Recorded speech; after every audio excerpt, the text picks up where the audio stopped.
New to the inventory is this gorgeous 1970 Boss 302. Real deal Boss. Just a really cool car. Now with this Boss, it comes with a ton of documentation. This is a very correct car as well. You know, original color, it's been repainted, original interior, and for the most part, the interior is largely original, has not been replaced. I'm going to say pretty much just the front seat covers, and we'll kind of get to that in just a little bit here. But yeah, Marti Report, one of one car.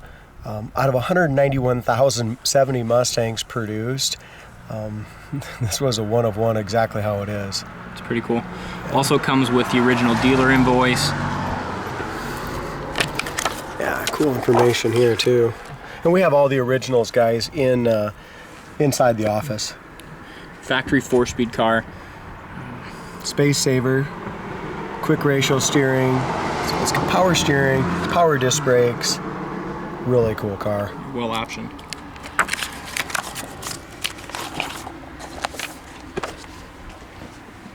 Man, and this car is just fantastic. I love the lime metallic color. It's one of my favorites.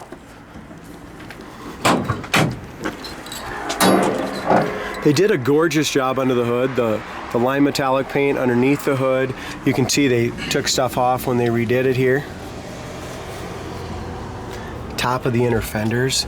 As we go along here, just the paint super nice along the top of the inner fenders, shock towers, top of the frame rails, even the firewall. You know, so many times you'll see some flaky paint or some buzz bomb stuff. That's not the case on this firewall or inner fenders on this car.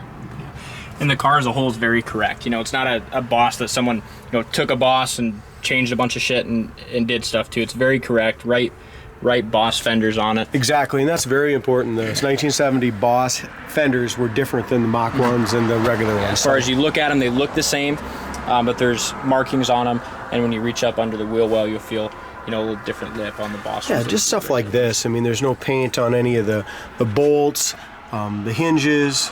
You know, they did a nice job when they restored this, but the restoration was done a number of years ago. We don't have the receipts, I don't think, to tell us when it was done, but my guess is probably somewhere in the last 10 to 25. Yeah, and I know a little bit on the history. It started in California. The previous owner, I believe, was in Missouri. He had the car for 27 years. Yeah, special car. Really is. Tell us a little more about the motor, Dalton. So the motor's a 302. It's a correct Boss motor. Date code is 512 of 70, so, you know. And the car, the date code on the car was January, right? So the engine was not from original discard as a Boss engine. It just was 4 months later. So it might be a service replacement block.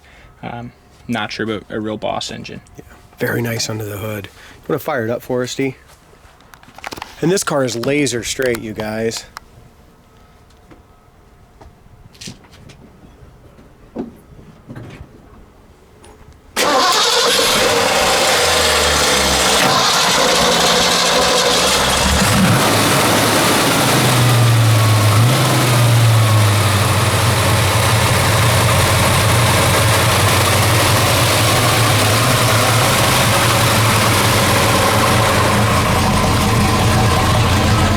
This thing sounds so cool, the choppy idle. I love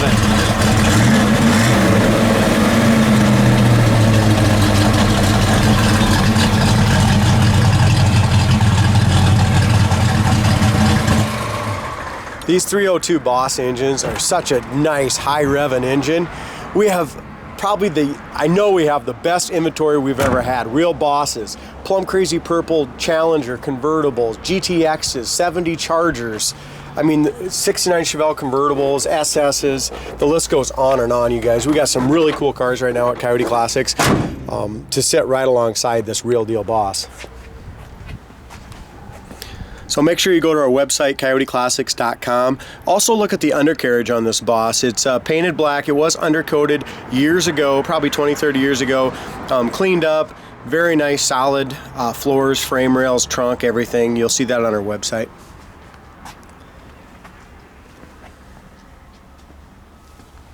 You're not going to get a better gap than this one right here on this passenger side of the hood. It lines up perfect, top of the hood. This has been buffed to a beautiful shine as well. Both gaps The hood just fits beautifully from front to back.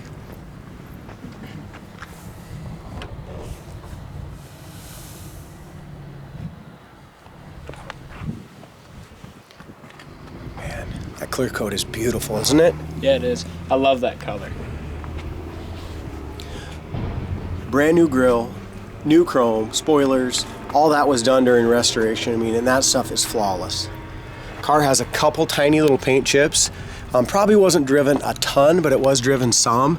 And they're just little rock chips, probably from somebody ahead of them. I got chipped up right there. Just a couple little chips up here. Other than that, the paint on the top of the hood and fenders is gorgeous. New marker lights and lenses, it looks like. A tiny little paint chip right here on the edge of the door. But again, the cowl and stuff is all nice. Door gap from top to bottom is excellent. No bubbles, blisters anywhere here on this passenger side. The rocker, the bottom of the door, lower fender and lower quarter is excellent. Really nice tire and wheel combination also. They went with 235/60 15s up front. And you know, chrome's all been polished out. Really nice deep tread on those tires as well. Windshield wipers are good. The blades look good. Windshield itself is in really good shape. A few little scratches way up top along here. And this trim all looks to be the original, which is good. I mean, you can't really buy this trim to fit any better than the original. And it's neat with a car like this, you know, that so many times they've been just, the craft's been beat out of them and then they get thrown in a junkyard or overly restored. It's cool to see one that's got a lot of original characteristics. Yeah. So we're gonna say the front chrome around the windshield's original. The roof is beautiful. I don't see a ding, dent, mark anywhere there. Same thing with this sail panel right here. It's just gorgeous. It's such a streamlined quarter panel on these 70 and 69 Mustangs. Back bumper, taillight lenses, gas cap, emblems, all that stuff was redone, purchased new or re-chromed during the restoration. Same thing with our door handle here, new seals, all that was done then too. There's a couple little tiny paint imperfections right here. Worst spot on the whole entire car is right there, guys. Very small.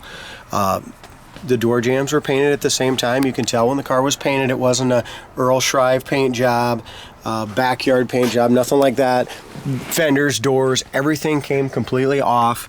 You can look in here, back behind the front fenders, 100% rust free also. Never was rusty, and those are Boss fenders. Corner of the door is excellent. You can see just a little bit of this is not rust, guys, this little orange here. It's just the glue, which these have to be glued on. That's the only way they stay. It's got the stereo deluxe speakers. We also have the deluxe door panels, and this is what Dalton was talking about. How cool is it that the dash, the headliner, and the door panels are 100,000 mile original. So we have just a little bit of a crack right here in that door panel. Could be glued again. You can see somebody glued it at one time 20, 30 years ago. It's still in great shape. Look at the wood grain on it and stuff. Yeah, a little tiny mark here. That interior as a whole is cool. You know, you don't see too many of the ivy colored interiors. Yeah, it's good looking. Now the seat covers in the front we know were recovered. A little bit lighter than the back, you know what I mean, just from being original. The dash pad is perfect. Rim blown steering wheel. You can see both of our the lights work on the door panels. The under lights work here on the under the dash. The carpet's been replaced. Sill plates have been replaced. Console is original. You just have some little cracking on the in the material there on the top of the lid. Headliner's original also. You can see where the seam come loose just a little bit, and it was glued years ago and it's holding well. It's got the rear slats. Somebody installed some Jensen 1985 probably 6x9s in the back, but it was very tastefully done. Our courtesy lights, light bulbs need to be redone back there. They are not working. This thing's a time capsule. Yeah, it's pretty cool. Great car. And it drives so nice as well. But it's just got just enough new chrome and stuff and just to really make this car pop. I mean, this is a no excuse, real deal Boss at a very reasonable price. Again, go to our website, coyoteclassics.com. Give us a call if it's something you're interested in. Quarter panel is beautiful. Our gap from top to bottom lines up perfectly. No issues, no bubbles. Wheel well is really solid. There is about 10 little chips right along the very top edge of the rocker panel. I'm guessing maybe just getting in and out of the car. Rocker panel lines up perfectly to the bottom of the fender. Again, really nice gap all the way along here. Tiny paint chip right there. Dual sport mirrors are painted just as nice as the rest of the car. So many times, you know, they replace a mirror and they get the wrong color. You know, they don't get the right shade. This all matches up very nicely. Brand new felts and rubbers were done during the restoration, but they left the original chrome here, which still shines beautiful, but you can see just a little bit of oxidation there. Doors open and close good. Here's the reproduced sticker, brand new. Corner of the doors, never had any issues, never had any Bondo in it whatsoever. The jam paint really, guys, is pretty much just as nice as the rest of the exterior paint. Bottom of the fender there is excellent. Door panel is just the same quality as the other one we just showed you. Just has a few little cracks right here around the armrest. Again, if you want something pristine, $300, buy the assembled door panels. You can do it. Put these back in the trunk and store them or something like that for the originality. But it's kind of neat to see just a little originality with one of these cars.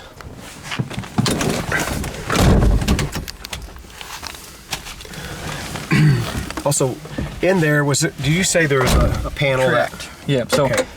Well, Jay took it out. Must so it's be in the box. inside. But so right here, guys, and it fits in here just perfectly. I'm guessing it comes pre-made for that because that plastic just fits there perfectly. Nothing's cobbled. But we had the original piece for this, but the restorer went ahead and went with these gauges, which is really nice. You want to have make sure where your oil pressure's at. And this thing, after the temp gauge was working just a little bit ago, I had it running out here for quite a bit. It was staying. I had it running for about 20 minutes at an idle. It stayed way down towards the cool side, and it was still oil pressure was still in that 50 to 60 at an idle, which was really good. The dash pad, Dalton, has one tiny little crack right here, very, very small, right there, and just a kind of a little wrinkle right here. Other than that, that dash pad is perfect. It is nice. Very nice, and it's the dash pad, it's not the cap. And it's the first real Boss I've been in. it's a super sweet car. There's a couple things we have to do to the car yet. One is the choke on the side of it. We have to readjust the choke. There's a couple things we have to do. It's got a little higher idle right now than I like. The rim blown steering wheel is not working. The factory temperature gauge does work. Gas gauge works. Factory tach works. Right now we're running about 1,300 RPMs, which is higher than we're going to want, but we'll get that taken care of. It has a manual choke right down here as well.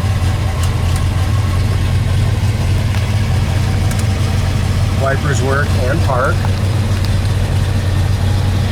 Those Jensen's work good. You want to roll up your window? Yeah, it's chilly.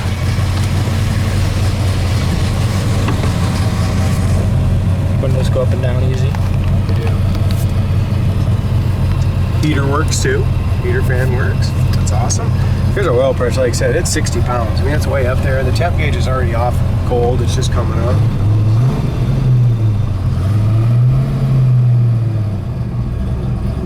Now this with the front and rear spoiler, rear slats, I mean, the only thing it doesn't have is the shaker hood, which, you know, that was another option. As far as our idle right now, or, you know, under a load, we're running about 1,000 RPM. So that's just about 200 higher than we'd like. Now the awesome thing with these Bosses, you guys, this does have the 373 gears in it, according to all the paperwork we got.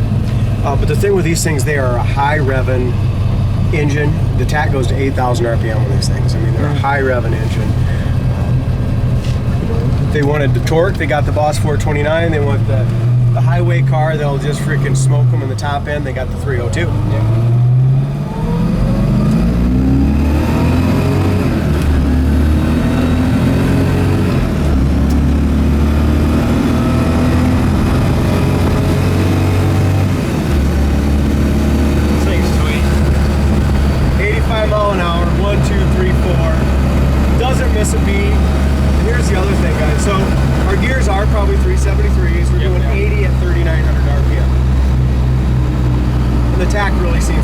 the red line on that tach? Like, what's it go to? There isn't a red line on it. No red line, but it goes probably, in. I'm guessing on these, just like the 302 Chevys, it's probably 7,000 or so. I mean, they're made to handle high RPMs. I mean, you can go well over 5,000 RPMs with these things. Therefore, your big blocks and stuff like that, you don't want to push Pontiacs much over 5,000. At least I don't anyway. I don't want to rebuild it. Same thing, going down the road now, we're at 70 pounds of oil pressure, going on 80. At least this thing does not have a factory clock, so we don't have to say that don't work. Exactly. It's one less thing that needs to be fixed. The visors here are original as well, though. Just check that out. I mean, this thing's never had a damn mouse in it. Doesn't smell like mice. Never had it in the headliner. Original rear view mirror still with 100,000 miles on it. Nice and tight. Doesn't move around at all. Car's got 103, 365. What do you think of this car? I love it. I mean, like I said, it's got a lot of character too, which is cool. It's not a... So many of them are way overly restored or need a complete restoration. This is just perfect. This is a perfect combination. It really is. It's well restored, and they left a little bit of character with it as well. Look at going down the road. It goes down the road beautifully, nice and straight down the road.